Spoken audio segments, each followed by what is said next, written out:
bonjour. Comment ça va? Ça va bien chez vous-même? Ça va bien, merci. Soyez-vous. Merci. Comment vous allez?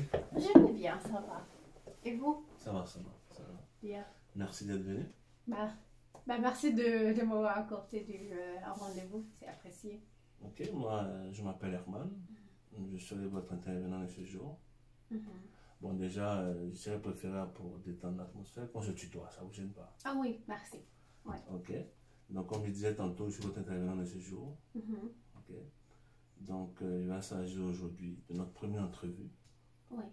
Véritablement. C'est de la relation d'aide que je vais faire avec vous. D'accord. Avez-vous une idée de ce que ça représente pour vous, la relation d'aide? J'imagine, c'est comme avoir quelqu'un pour m'écouter et puis Vous aider m'aider à m'exprimer ou des choses comme ça. C'est bien cela. Donc, pour revenir un peu à ce que vous avez dit, la relation d'aide, c'est un peu une sorte d'accompagnement qu'on vous apporte. D'accord. Une sorte d'accompagnement qu'on vous apporte. Parce qu'il faut dire qu'on ne trouve pas des solutions magiques à la préoccupation que vous allez peut-être nous soumettre tout à l'heure. Mais c'est juste que nous, notre rôle, c'est de vous accompagner à trouver vos propres solutions. D'accord. Parce que une de nos valeurs, c'est de croire véritablement en l'individu. On suppose que l'individu a la pleine potentialité de pouvoir ressortir en lui des ressources pour pouvoir venir à bout de sa problématique. Donc notre rôle serait de vous accompagner dans cette dynamique-là. Oh, ok, c'est une bonne chose. Ça me rassure de savoir que quelqu'un d'autre ne va pas prendre des décisions pour moi. Non, non, du tout. Du tout.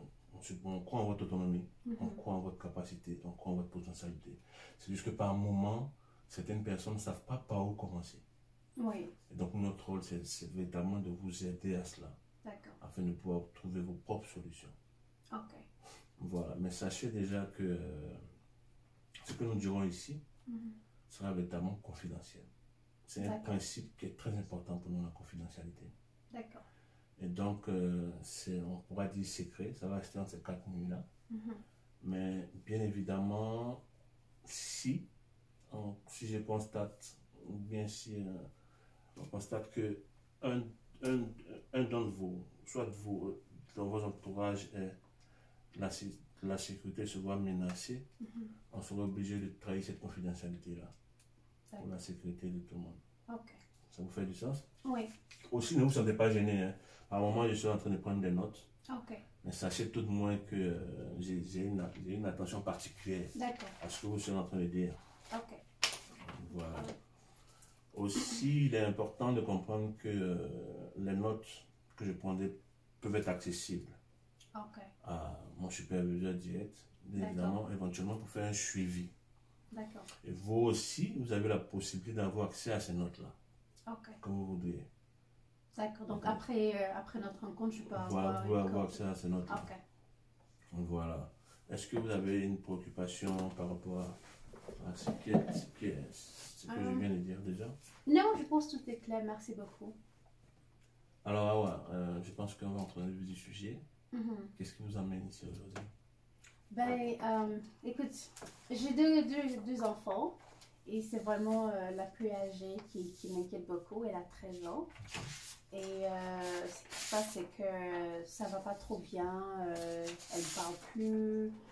Elle est tout le temps dans sa chambre, elle ne sort plus. Elle reste dans le placard, dans l'armoire, elle se cache là-bas. Et là, c'est comme ça devient très inquiétant pour moi. C'est comme j'essaie de lui parler, j'essaie de me rapprocher d'elle, mais c'est comme ça donne rien. Et là, c'est comme ça commence vraiment à causer un problème. Je perds le contrôle vraiment. Et j'ai même l'impression que je suis devenue une mauvaise mère. Je ne suis pas une bonne mère. Et je me suis dit, j'ai vraiment besoin d'aide. J'ai vraiment besoin de quelqu'un pour m'aider à gérer tout ce qui se passe. Ok.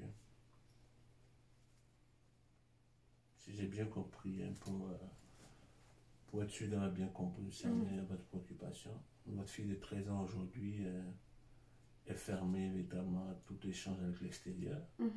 C'est ça. Elle se cache dans l'armoire. Il est difficile pour vous de communiquer avec elle. Oui. Donc ça vous inquiète et vous vous sentez impuissante face à la situation. Oui, c'est ça. Depuis combien de temps que ça dure? Ça fait maintenant presque 3 mois, 3 mois. 4, oui. Au début, je me disais que ben, je vais pouvoir gérer ça, c'est pas grave, c'est juste des trucs de puberté, d'adolescent. Mais là, c'est comme ça dure de plus en plus et c'est comme chaque jour, ça s'empire. Donc, ouais. Ça fait 3 mois que ça dure, d'après ce que vous dites, et vous avez l'impression que la situation s'empire. Ouais. Comment vous constatez ça? C'est comme avant, il pouvait descendre pour manger avec nous. Parfois, il peut juste manger avec nous sans finir son plat et puis retourner. Mais là, c'est comme elle descend plus du tout. Là, ça s'est empiré vraiment. C'est comme elle descend plus. Quand je monte dans sa chambre, soit la chambre est barricadée, ou bien soit elle est dans le placard. Et quand j'essaie de lui parler, c'est comme elle est tellement fâchée, elle me repousse. Et c'est quelque chose qui est très dur. C'était pas comme ça avant. Mais là, c'est comme ça, c'est vraiment empiré. Donc, de plus en plus, je comprends, elle s'isole davantage, elle devient plus agressive, plus anxieuse. Avez-vous, je veux dire, essayé d'échanger avec elle sur la question? J'ai essayé, mais c'est comme... elle me crie dessus, c'est comme je dois m'en aller, je dois sortir... Pardon, pardon. C'est comme... c'est pas facile pour moi d'en parler là. C'est comme. Parfois je me demande mais qu'est-ce qui se passe? C'est parce que j'avais un bon contrôle de tout ce qui se passait. Mais là c'est comme. Je perds le contrôle carrément. Là j'en rigole, mais c'est comme. C'est comme. Vous avez l'impression de ne pas être une bonne mère. Oui, mais c'est ça. C'est comme. J'avais un bon contrôle de tout ce qui se passait. Mais là c'est comme. Tout me file entre les doigts. J'essaie de lui parler, elle me repousse, elle est devenue vraiment agressive et des choses comme ça. Avez-vous une idée de comment ça fonctionne avec elle déjà à l'école? J'ai essayé de demander à l'école, ils me disent que ben, ça va, c'est comme ça. Ils ne m'ont pas signalé de problème à l'école, rien du tout. Mais ces notes quand même... sont plus comme ce qu'ils étaient avant, mais ils ne sont pas très pires non plus. Mais oui, apparemment à l'école tout va bien, c'est ce qu'ils m'ont dit quand j'ai essayé de contacter pour voir. Mais le problème, je n'ai pas voulu leur donner beaucoup de détails à l'école parce que je ne voulais pas trop qu'est-ce qu'ils savent ce qui se passe. Et puis c'est comme j'ai aussi honte que les gens sachent que j'ai plus de contrôle, je ne peux plus contrôler mon enfant. Ok, je vois.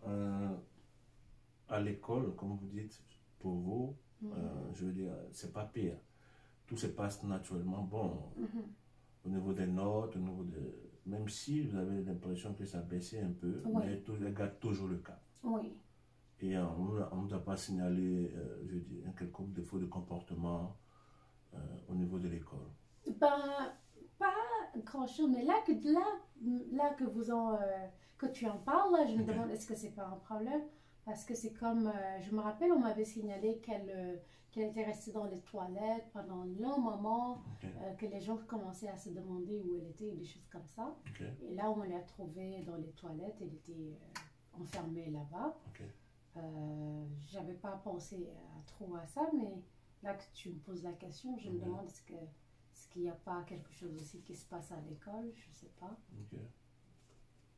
Mais oui, je sais que ça s'est passé récemment, ça. Ça fait combien de temps? Ça fait environ 2 semaines. 2 semaines? Elle l'a fait 2 fois. Environ 2 semaines, oui. Donc, vous dites que vous avez constaté, après, je pense que la question que vous avez posée vous a permis quand même de revenir sur des éléments qui vous a échappé, notamment sur le fait qu'elle s'était enfermée dans les toilettes à l'école il y a de cela 2 semaines. Mais quel a été, je veux dire, qu'est-ce que les enseignants, du moins la direction de l'école a dit par rapport à cette situation? Ben, ils n'ont pas dit grand-chose. Ils m'ont dit juste que, par exemple, peut-être qu'il y a eu un conflit avec un autre élève. Peut-être c'est la raison, parce qu'apparemment, ils ont remarqué, je pense, pendant les pauses ou pendant l'heure du dîner, que ça a querellé un peu avec un autre ami. Ok. Une camarade, mais c'était tout. Ok. Ils n'ont pas donné beaucoup de détails. Mais ouais. En dehors de l'école, elle a des amis. Tu connais son entourage, plus ou moins? Ben, elle n'a pas beaucoup d'amis quand même. J'imagine socialement, elle n'est pas très bonne à faire des amis ou des choses comme ça. Elle en a juste peut-être une ou deux qu'elle voit de temps à autre. Mais là, c'est comme elle ne les voit plus parce qu'elle ne veut plus même pas sortir de sa chambre ou quelque chose comme ça. Et puis apparemment aussi, il y a eu un problème parce que c'est comme ils ont essayé de lui faire, ils lui ont fait des remarques sur son corps ou quelque chose comme ça. Et ils se sont fâchés un peu. Donc, je ne sais pas, ils ne se voient plus vraiment. Donc, elle n'est plus en contact avec ses amis parce qu'elles se sont chicanées. Elles ont eu affaire à lui faire des reproches. Elle n'a pas aimé. Donc aujourd'hui, elle préfère rester seule. C'est bien cela. Oui, depuis là, c'est comme elle ne sort plus pour voir ses amis. Donc, puisqu'elle passe plus de temps dans la chambre et des choses comme ça, elle ne les voit plus vraiment. Ok. Ouais, c'est comme, je sais pas. Ouais. Est-ce que tu penses que ça soit une raison pour elle on essaiera quand même de trouver véritablement le point d'achoppement, ce qui peut être à la base de son comportement, ses agissements. Parce que comme on le dit, à ce stade de l'enfance, je pense qu'il y a certaines caractéristiques, dépendamment je veux dire, de l'environnement même de l'enfant, à ce stade-là, il y a certaines caractéristiques qui sont dues à chaque enfant. Tous les enfants n'auront pas forcément la même façon de réagir quand à ce stade-là arrive, tu vois. Il y a plusieurs niveaux et à ce stade déjà, on pourrait plus ou moins parler de l'étape de la puberté. Et à cette étape-là, il y a beaucoup de changements au niveau de l'enfant qui puissent intervenir. Mais chaque enfant ne réagira pas forcément de la même manière face à cette transition-là. Donc, il reviendra aux parents de les aider, de les accompagner, et véritablement de chercher à comprendre ce qui se passe. Le parent, comme ça aussi, pour être mieux outillé, pouvoir accompagner l'enfant dans cette transition-là. Mais ensemble, on va explorer véritablement tous les différents aspects qui puissent amener votre fille je veux dire, à s'isoler davantage. À s'isoler davantage, c'est très important. Mais est-ce que déjà, vous avez déjà entrepris avec son père? Vous m'avez dit que vous étiez séparés. Oui, on est séparés il y a 3 ans maintenant. 3 ans que vous êtes séparés. Oui. Je n'ai pas beaucoup parlé à son père parce que je n'ai pas envie qu'il pense que j'ai échoué en tant que mère. Donc c'est comme, je me suis dit, je vais gérer les choses moi-même parce que sinon son père va encore me blâmer et me dire que c'est parce qu'on s'est séparés et que je ne suis pas une bonne mère. C'est ça, j'ai peur de ce jugement, donc c'est pour ça que je n'ai pas dit à son père. Je veux dire, comment elle a vécu la séparation avec son père? Elle n'était pas contente, elle n'était pas du tout contente. Et je me rappelle récemment, par exemple, quand les choses sont mal passées avec ses amis, ses copines qui lui ont fait des reproches, c'est comme, elle m'a dit quelque chose comme, est-ce que c'est à cause d'elle que tout est mal, toujours parce que là, elle s'est séparée de ses amis, est-ce que c'est à cause de ça aussi que son père est parti, est-ce que c'est à cause d'elle ou des choses comme ça. Mais il n'est pas, c'est comme, elle n'aimait pas vraiment, c'est comme quand on s'est séparés, il avait environ 10 ans, donc elle était très proche de son père aussi. Et je sais que son père lui donnait beaucoup de confiance aussi et ça l'aidait beaucoup à être bon socialement ou des choses comme ça. Donc ça l'a quand même un peu affecté. Oui. Mais ouais, parfois elle demande est-ce qu'il y a des choses que je pense qu'on va retourner ensemble. Et quand je dis ben non, c'est déjà fini, là c'est comme elle est vraiment fâchée, elle va claquer la porte, elle s'en va. Ça, c'est un point très important à prendre véritablement en considération. Vous dites que elle culpabilise aujourd'hui. Elle a l'impression d'être à la base de la séparation avec son père, d'après ce que j'ai compris. Ouais. Elle était très attachée aussi à son papa. Ouais. D'accord, donc il y avait cette relation de confiance entre son père et elle. Oui. Et aujourd'hui, ce qu'elle vous suggère, c'est de vous remettre avec son père. Ouais. N'avez-vous pas l'impression que c'est un élément qui l'affecte beaucoup, qui pourrait véritablement jouer sur son état d'esprit, sur sa constance? Ouais. Bah ouais, j'y avais pas pensé, mais c'est bien possible. Parce que voyez-vous, les parents, dans le développement de l'enfant, sont très importants, du moins indispensables. Et donc, quand il y a une rupture de lien, bien évidemment, ça affecte automatiquement les enfants. Voilà pourquoi, en plus de traverser une transition dans son développement, le fait de ne pas avoir ce tête-là avec qui elle avait confiance, avec qui elle échangeait très souvent, forcément pourra être une raison. Ne pensez-vous pas qu'il serait bon aussi d'impliquer le père dans cette gestion de crise qu'elle traverse, vu qu'elle lui accordait de la confiance et vu qu'elle était très attachée à lui? C'est vrai que ça peut aider parce que elle avait une bonne relation avec son père et c'est son père qui le supportait tout le temps. Il se parlait tout le temps, à savoir comment gérer mieux les situations et les choses à l'école. C'est vrai, mais c'est juste que j'ai peur que son père me juge et puis qu'il me dise que j'ai échoué en tant que mère. Parce que là, déjà, j'ai comme l'impression que j'ai vraiment échoué. Mais là, j'ai vraiment peur. Je ne sais pas comment réagir par rapport à l'avoir son père dans ça. Ok. Ne pensez-vous pas que le plus important que vous recherchez aujourd'hui, ce soit véritablement que votre fille retrouve sa joie d'antan, que votre fille retrouve toutes ses potentialités, qu'elle soit la fille que vous avez toujours connue? Ouais. Non, mais c'est ce que je veux. Je veux qu'elle s'épanouisse encore et puis qu'elle retrouve sa vie d'avant. Ok. Ouais. Ne pensez-vous pas que le père puisse avoir un rôle important là-dedans? Oui. Je pense, bien sûr. Avant tout, c'est un bon père et puis il est toujours là en train de faire la bonne chose pour ses enfants. Donc ça peut être une bonne chose pour moi de demander à son père d'être là. Ok. Donc, mais comment comptez-vous adresser cette situation avec lui? Si tant est que c'est une possibilité pour vous de l'impliquer dans cette gestion de crise. Ça va être tellement difficile. Ok.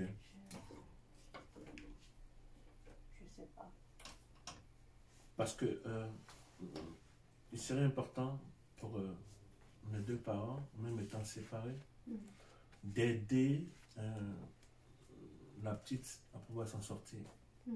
Le soutien des deux parents sont importants. Vu que déjà le lien, pas le lien, la communication est plus ou moins rompue avec toi, on aurait peut-être cette possibilité-là d'impliquer quelqu'un d'autre, notamment son papa, son père, avec qui elle était très attachée, pour essayer de voir aussi ce que ça pourrait apporter comme solution. Ouais. Oh, j'ai oublié de te dire, je suis venue avec mon plus jeune garçon. Ok. Il avait laissé à la porte. Okay. Est-ce que c'est bon si je l'appelle tout juste pour voir est-ce qu'il va bien? Non, il n'y a pas de problème. Ok. Mohamed? Yes. Viens. Tu as besoin de quelque chose? Donne. Oh, là je vais lui donner le iPad parce que je ne voulais pas l'amener dans le bureau. Ok, il n'y a pas de pour problème. Pour qu'il sache pas qu'est-ce qui se passe. Là. Ça va, Mohamed? Oui. Ok, allez, vas-y. Je vais bientôt finir, ok? Tu passes de l'autre côté. Ok. Merci. Au revoir, Mohamed. Mais c'est parfait de savoir déjà que... Oui, vas-y. Va m'attendre. C'est parfait déjà de savoir qu'elle a une petite soeur, un petit frère, pardon. Quels sont ses liens avec... En fait, c'est un garçon. C'est comme... ils se parlaient bien avant, mais là, comme je te dis, elle s'est vraiment séparée de tout le monde. Là. Ok. C'est comme... Ouais, c'est comme ça, on ne peut plus parler, ça ne veut plus rien faire. Ok. Ouais, ça, avant, ça avait une bonne entente.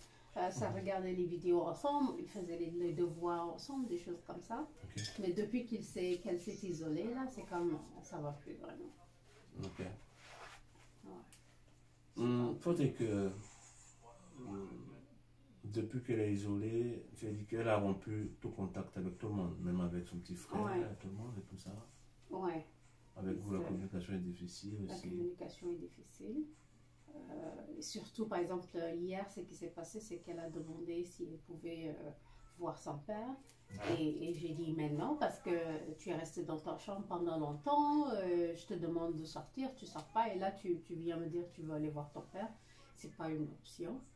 Et ça a claqué les portes, ça a crié, c'était difficile. Ok, définitivement, pensez-vous pas que, je veux dire, le fait qu'elle soit dans cette situation, qu'elle s'isole, n'est pas la résultante de la séparation avec son père, à côté du fait qu'elle traverse une période de transition. Ouais. Parce que le fait qu'elle demande fréquemment, qu'elle demande, je crois que c'est de façon régulière qu'elle demande à parler à son père ou à son père, et que vous refusez automatiquement.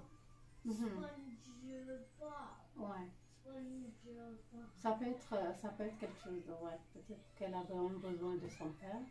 Et c'est vrai que c'est comme moi aussi j'ai voulu montrer à son père que je sais me débrouiller avec eux. Donc je ne demandais pas vraiment de l'aide de son père ou je ne laissais pas le papa venir souvent les voir ou des choses comme ça. C'est vrai que c'est quelque chose qui c'est possible. Parce que en soi, il faut pas que je veux dire, que tu culpabilises.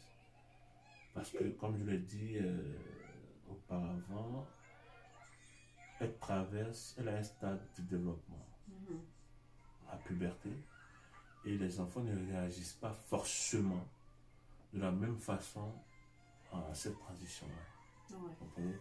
C'est à cette étape-là que l'enfant commence à, normalement, le développement cognitif, le développement social et tout ça.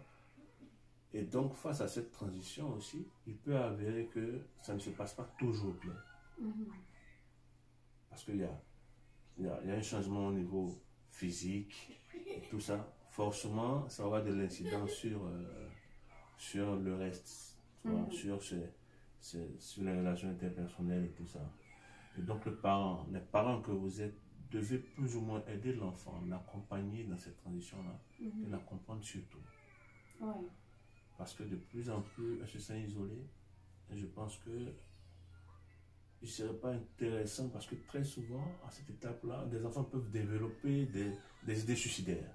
Est-ce qu'elle a eu déjà, vous avez eu l'impression que cette idée-là... Bah écoute, pour être franche là, ça me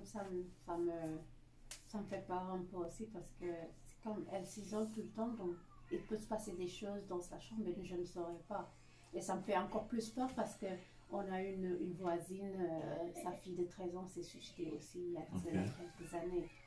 Donc c'est quelque chose qui me fait peur. Parfois quand je l'entends plus, quand je n'entends pas de bruit, comme je cours à l'étage pour aller voir dans sa chambre ou des choses comme ça.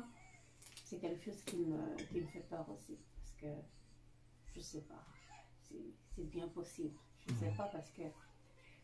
Et si elle pense que c'est la bonne chose pour elle ou des choses comme ça, ça fait peur. Ok. On va récapituler pour être sûr que nous sommes sur la même longueur d'onde. Votre fille s'isole de plus en plus. La communication avec vous est rompue. Elle ne parle plus à personne, même avec son petit frère. Elle vous demande très souvent à parler de son père, avec qui elle était très attachée. Ouais. Avec qui elle se sentait plus à même de pouvoir communiquer sans problème. Et donc, toutes les fois qu'elle demande à voir son père, le refuser, ça crée la colère davantage à son niveau. Ok. Et vous avez dit dernièrement là, que vous avez une de vos voisines dont l'enfant s'est suicidé. C'est bien ça? Qui avait pratiquement le même âge. Hein? Oui. Ok. D'accord. Et donc, quand, à la vue de tout ce que vous avez dit, pour vous, quelle peut être véritablement une des raisons qui puisse l'emmener à être dans cet état-là? À côté du fait que, ça c'est indéniable, elle traverse une transition. Et comme je vous l'ai dit, à cette étape-là, on a plus que besoin des parents pour nous aider. Ça c'est un fait. Parce qu'il y a beaucoup de changements qui se passent à ce niveau-là. Au niveau de son environnement social, au niveau de son développement cognitif, de ses compétences cognitives, il y a beaucoup de choses qui sont en train d'être chamboulées. Est-ce que vous n'avez pas l'impression que c'est le manque de son père? Oui. Je ne l'avais pas vu avant, là, mais c'est comme parler avec toi, c'est comme ça devient plus clair que c'est sûrement c'est ça le problème. Okay. C'est sûrement ce contact qu'elle n'a plus avec son père. Okay. Parce que je sais par exemple si son père était là, elle allait se sentir plus épanouie, elle pourrait s'entretenir avec lui. S'il y a des problèmes à l'école, il va pouvoir l'aider à gérer ça. Donc, ouais, je pense que je vais devoir l'accepter que sûrement c'est le fait qu'elle ne voit plus son père ou bien qu'elle ne se parle plus beaucoup. Ok. Donc, vous admettez le fait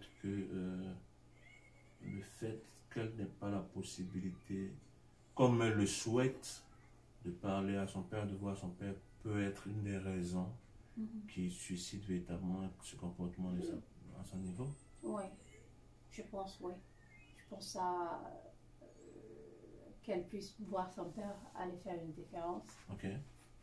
Peut-être par exemple hier, quand elle a demandé à parler à son père, si je lui ai juste laissé le faire, ça allait faire du bien.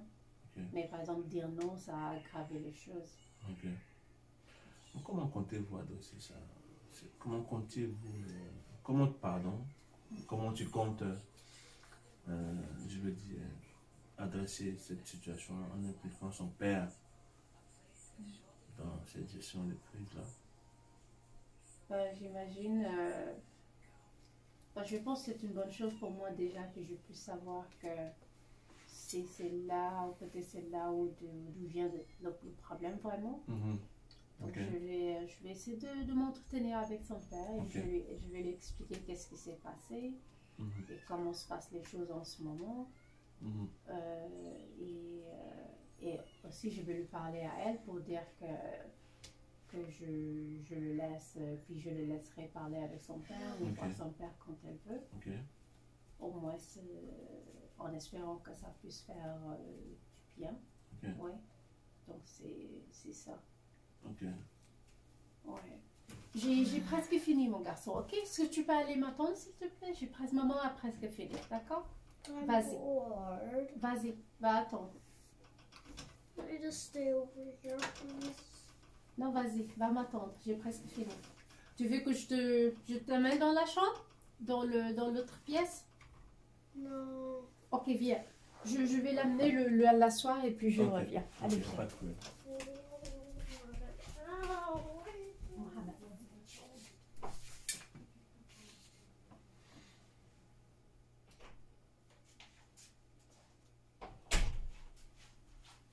Puis lui, c'est comme il veut me suivre partout là. Et surtout que depuis que sa sœur ne lui parle plus, c'est comme... il pense toujours que c'est moi, que je dois m'occuper de lui tout le temps, je dois faire les choses pour lui tout le temps. Et ça l'inquiète aussi, il commence à me demander pourquoi sa sœur ne parle plus, on mange plus ensemble, donc ça commence vraiment à l'affecter aussi. Donc, j'espère. Parce qu'il y a tous ces aspects aussi, comme vous l'avez dit, c'est vrai qu'aujourd'hui, c'est votre fille qui est le sujet principal. Mais il est important aussi de pouvoir regarder aussi, se pencher sur le petit frère, surtout qu'ils étaient très proches, et qu'aujourd'hui lui aussi il est affecté. Ouais. Donc essayez quand même de parler avec lui, de le rassurer. Ouais. C'est important de le rassurer. Et puis bon, voilà, je pense que pour qu'il accepte mieux la situation, lui faire comprendre que sa soeur traverse une transition. Ouais. D'accord, donc tu disais plutôt. Ouais, je disais que je vais parler avec son père. Ok. Je vais lui expliquer qu'est-ce qui se passe. Et elle aussi, je vais parler aussi à ma fille. Et puis je vais lui dire qu'est-ce qui se passe. Et puis qu'elle peut parler à son père. En espérant que ça aide vraiment. Ok. Ouais. Je vais faire ça. Ok, donc vous allez, comme si j'ai bien compris, vous allez éventuellement dans les prochains moments parler avec son père. Oui. Ok. Parler aussi, discuter avec votre fille. Oui. Lui donner la possibilité de communiquer avec son père par téléphone éventuellement. Oui. Quand est-ce qu'elle le souhaite? Oui, ouais, c'est ça. Je vais lui donner cette liberté. Je lui laisserai prendre le iPad et puis elle peut monter dans sa chambre et parler avec son père. Ok.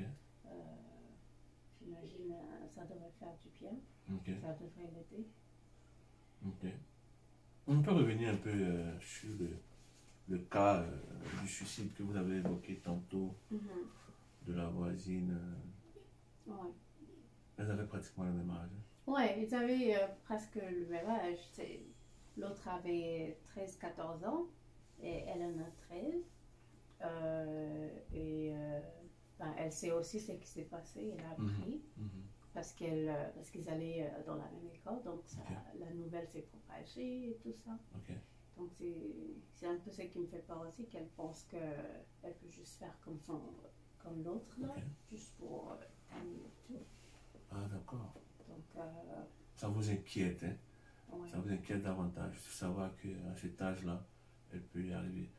Effectivement, mais je pense que, comme vous avez déjà dit tantôt, vu que la raison, on connaît plus ou moins la raison de cet état, on va déjà commencer par cela, le fait qu'elle puisse d'aventure avoir un contact plus régulier avec son père. Oui. Et je veux dire, naturellement, c'était quoi la fréquence où elle avait la possibilité de parler avec son père et de voir son père? C'était quoi la fréquence? Bien avant que cette situation arrive. C'est comme, tu parlais presque tous les jours, là. C'est comme, tu parlais presque tous les jours. Mais, pourquoi il y a eu une rupture? Ben c'est à votre niveau? Oui, c'est moi parce que j'ai commencé à croire que son père n'était pas là, mais c'est comme il prenait beaucoup d'espace, il se parlait tout le temps. C'est comme j'ai voulu avoir contrôle de la situation et de la maison sans le père. Donc je me suis dit, j'ai commencé à lui dire que non, tu lui parles trop, qu'il est occupé, donne-moi le téléphone, des choses comme ça. C'est comme ça qu'il y a eu une rupture. Et quand le père demandait, je lui disais juste qu'ils étaient occupés à faire autre chose. Ok, donc si j'ai bien compris, avant, la communication était normale. Elle parlait régulièrement avec son père. Ouais. Et à cette étape-là, vous n'avez pas senti un changement à son niveau? Non. Elle avait toujours, je lui dis, cette tranche d'âge-là. Oui. Ouais. Elle avait environ 12, entrée dans les 13. Ok. Ouais. Donc, pendant qu'elle communiquait aisément avec son père, tout allait bien. Ouais. Et comme vous l'avez dit, comme tu as dit, pardon, excuse-moi, il y a eu une étape où tu avais commencé à sentir que le père il avait trop d'espace. Ouais. Et que tu perdais du terrain. Et donc, tu as décidé de mettre un frein à cela pour reprendre ton espace, si je peux le dire, pour avoir le contrôle entier sur ta fille. C'est exactement ça, j'imagine. C'est mon ego, j'ai cru que c'était la bonne chose à faire en tant que mère, d'être plus près présente dans, Ok. dans leur vie, au lieu que son père est toujours au téléphone, parce que dès que quelque chose s'est passé, c'est comme elle communiquait avec son père, Ok. et c'est comme, et moi là, je suis là pourquoi, c'est comme, c'est pour ça que j'ai décidé de couper un peu les communications. Tu as senti un moment que ton rôle était de voyer. Bah ouais, c'est comme, je servais à rien, je suis là, c'est moi, tu habites avec moi, ton père il est pas là. Donc c'est comme, pour moi c'était important qu'elle puisse se confier plus à moi qu'à son père, qu'elle sache que je suis là aussi. Mais là j'ai l'impression que c'était pas une bonne chose à faire, peut-être je me suis pas rendu compte, mais c'est la source du problème en ce Ok. moment, c'est vraiment ça. Je ne le voyais pas avant, mais j'imagine en parler avec toi m'a permis de voir que c'est vraiment ça le problème. Définitivement, tu le réalises. Ouais, je pense que c'est parce que avant tout allait bien et quand j'ai décidé de changer les choses, ça a impacté. Donc je me dis c'est vraiment ça. Parce que son père était là, c'est son père qui l'aidait avec tout. Ok. Il se parlait tout le temps, c'est son père qui lui disait comment se comporter à l'école, comment se faire des amis et tout ça. Donc, j'imagine ça. Est-ce que c'est la même communication, je dis, que tu as avec elle, qu'elle avait avec son père? Est-ce que, je veux dire, ce sont les mêmes choses que tu fais avec elle? Ben non, elle dit que son père est plus cool que moi. Et on fait pas la même chose. Je sais, les choses, c'est qu'avec son père, c'est plus fluide. Ok. C'est comme ça va naturellement et Ok. avec moi, c'est comme. C'est pas comme ça. Ok. Peut-être aussi c'est dû au fait que par exemple en grandissant, il passait plus de temps avec son père qu'avec moi parce que je voyageais beaucoup pour le travail. Donc c'est son père qui était tout le temps là la plupart du temps. Ok. Donc elle a toujours été très attachée à son père. Donc ouais, j'imagine, j'ai fait cette erreur d'essayer d'être plus présente. Je l'ai fait de la mauvaise manière, j'imagine, et ça l'a impacté comme ça, je pense. Qu'est-ce que tu penses qu'il va falloir améliorer dans votre relation? Je me dis d'abord essayer de reconstruire cette relation avec son père, Ok. lui laisser plus de liberté d'avoir son père et de ne pas aussi me mettre de côté mon ego, de ne pas essayer de penser que je suis une mauvaise mère, je ne sais pas à cause de ça. Je pense aussi ça serait bien que je puisse reconnaître juste que par exemple c'est juste qu'ils ont une bonne relation et que même si elle ne me parle pas beaucoup, ça ne veut pas dire qu'elle ne m'aime pas ou des choses comme ça. Je pense. Ok. Donc, il s'agira pour toi, comme tu l'as dit, de favoriser, je crois qu'on l'avait déjà dit, mais il est toujours bon de revenir là-dessus, de favoriser plus en plus la relation qu'elle a avec son père. Ouais.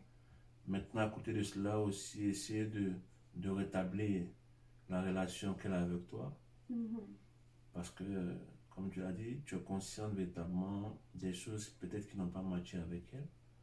Il va falloir que ce soit cela que tu essaies d'améliorer pour faciliter cette communication-là. Ouais. Ok. Donc déjà, on peut dire que c'est déjà des pistes de solutions. Tu penses que c'est quelque chose qui te fait du sens, qui pourrait aider véritablement votre fille à... Bien sûr. Ouais. C'est comme... c'est incroyable, mais avant que je vienne ici, je n'y voyais pas clair du tout. Mais là, c'est comme... ça fait beaucoup, beaucoup de sens que c'est définitivement quelque chose qui peut l'aider.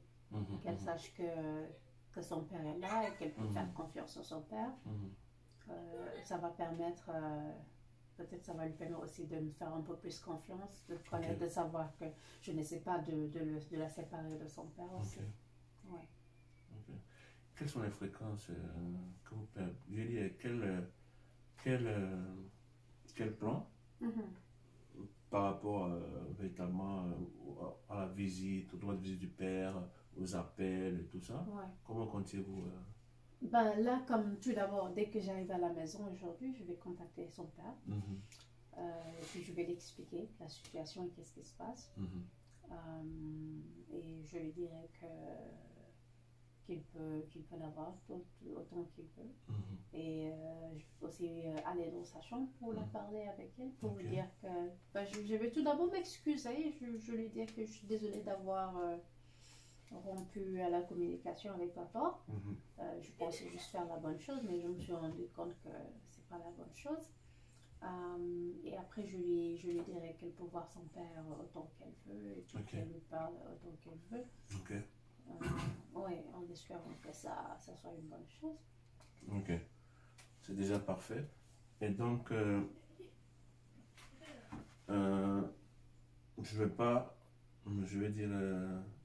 je vais récapituler une dernière fois par rapport véritablement aux solutions, ou du moins aux pistes de solutions. Vous avez dit que vous avez discuté avec eux pour le rassurer. Discuter avec son père, lui permettre de venir voir sa fille régulièrement. Faire un emploi de temps avec lui. Qui puisse permettre aussi d'appeler sa fille aussi puisse l'appeler quand elle veut. Ok. Ok, on va retenir ça déjà. Et puis éventuellement vous dire merci. Te dire merci. Je suis tellement habitué à te dire merci pour vous être, je veux dire, ouverte. Moi. As-tu l'impression que, je veux dire, cet échange t'a aidé à... Ah oui. C'est comme là, je me sens un peu plus libérée. C'est comme, je me sens un peu plus légère de savoir que c'était ça le problème. Parce que, comme je te dis, je n'y voyais pas clair. Pour moi, le problème, c'était ailleurs. Alors que le problème, c'était juste peut-être cette communication avec le papa qui a été rompue. Donc, c'est moi qui te remercie parce que tu m'as vraiment aidé à y voir clair et surtout que tu ne m'as pas vraiment jugé. Donc, c'est quelque chose que j'apprécie.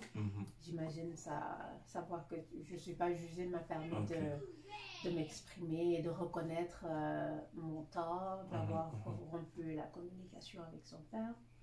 Donc oui, je pensais pas que ça allait être si bon, mais ça m'a vraiment aidé à me soulager. Là, je me sens plus aérée et les idées sont plus claires pour moi. Donc, ouais, ça fait du bien. Je crois que nous faisons en fait ce qu'il y a de mieux. Vous comprenez? Je comprends. Donc, en fait, c'est notre rôle. Et ce sont véritablement les valeurs qui régissent notre métier. La relation d'aide. Ne pas apporter de jugement. Parce que nul n'est à l'abri. Tu comprends? Et comme je l'ai dit, en tout être humain, il y a cette capacité-là de pouvoir se découvrir. Tout être humain a la potentialité de pouvoir puiser en lui-même de l'énergie face à toutes les problématiques qu'il rencontre. Il suffit simplement de l'orienter. Nous sommes un peu comme le miroir. Parce qu'on est confronté à une situation, on ne voit pas forcément comme l'autre voit. Comme l'autre voit. Donc nous sommes un peu comme le miroir. On essaie quand même, au travers de l'échange que nous avons, de vous remettre vous-même en cause à chaque fois. Et puis d'essayer de trouver, de vous aider à avoir un peu plus clair par rapport à la situation et tout ça. Donc, merci encore. Et puis, déjà, quand est-ce que vous pensez qu'on pourra se revoir éventuellement pour faire une évaluation de ce que vous allez entreprendre par rapport à cela? Oui, j'aimerais beaucoup te revoir et puis pour pouvoir te dire comment ça se passe là. Oui. Je devrais être disponible je me dis, parce que là, comme je vais essayer de me concentrer aujourd'hui à la semaine prochaine à établir le plan de comment ils vont se rencontrer, se parler et tout ça. Je pense que je peux t'appeler dans 2 semaines pour avoir une autre rencontre avec toi et puis on peut en parler. Et là aussi, j'aimerais aussi voir comment ça se passe avec son frère et Ok. si ça s'améliore et des choses comme ça. Ok, J'imagine aussi, on pourra en parler la prochaine fois que je vienne. ok, Si ça, c'est parfait. ça passe pas. C'est parfait. Donc, on retient que dans 2 semaines, éventuellement, on pourra avoir une entrevue pour voir un peu comment les choses évoluent, Ouais. Ouais. évoluent au niveau Ouais. niveau d'elle et à votre niveau autour de la communication. Ok, c'est parfait. C'est ça. Bon, merci et puis bonne chance. Ben merci, c'est... J'espère vous revoir bientôt avec j'ai de très bonnes apprécié. nouvelles. Ouais, j'ai vraiment apprécié et puis merci pour votre patience et tout ça. J'étais avec mon autre enfant et puis ça vous a pas dérangé tout ça. Non, Donc, c'est correct. j'apprécie vraiment votre patience. Merci beaucoup Merci et merci beaucoup. pour votre aide aussi. Merci. Merci. Merci. À tantôt. Ok, au revoir.